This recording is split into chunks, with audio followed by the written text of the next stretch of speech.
কসবা উপজেলার পুরকইল হাজী house group দীর্ঘ ৯ বছর ধরে মানব সেবায় কাজ করে আসছে।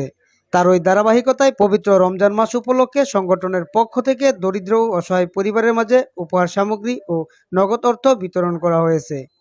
সংগঠনের সদস্যরা উপহার সামগ্রী বাড়ি বাড়ি পৌঁছে দেন। উপহার সামগ্রীর মধ্যে ছিল তেল, চিনি, পেঁয়াজ, সেমাই, পোলাওর চাল, আলু। উপহার সামগ্রী বিতরণের পাশাপাশি সংগঠনটি পুরকইল হাজীবাড়ির সকলকে নিয়ে এক ইফতার মাহফিলের আয়োজন করে। ইফতার মাহফিলে সভাপতিত্ব করেন সংগঠনের প্রধান উপদেষ্টা মোহাম্মদ মোকাম্মেল। এছাড়াও উপস্থিত ছিলেন উপদেষ্টা মণ্ডলীর সদস্য মোহাম্মদ জাহাঙ্গীর আলম, মোহাম্মদ শফিকুল ইসলাম, মোহাম্মদ মুখলেসুর রহমান, মোহাম্মদ আমিন মিয়া, মোহাম্মদ জসিম মিয়া, মোহাম্মদ জয়নাল আবেদিন ও মোহাম্মদ আলামিন। উপহার সামগ্রী বিতরণে অংশগ্রহণকারী জুনিয়র সদস্যরা হলেন মোহাম্মদ নাহিদ, মোহাম্মদ সাব্বির, মোহাম্মদ রিফাত, মোহাম্মদ বাকিবিল্লাহ, মোহাম্মদ তৌফিক, মোহাম্মদ আরাফাত, মোহাম্মদ ইয়াসিন, মোহাম্মদ তামিম। এরা সকলেই প্যাকেজিং ও বাড়ি বাড়ি উপহার পৌঁছে দেওয়ার কাজে গুরুত্বপূর্ণ ভূমিকা রাখেন। এ সময় সংগঠনের সভাপতি শামীম আহমেদ বলেন, সকলের সহযোগিতায় এই কার্যক্রম প্রতি বছর অব্যাহত রাখার পরিকল্পনা রয়েছে।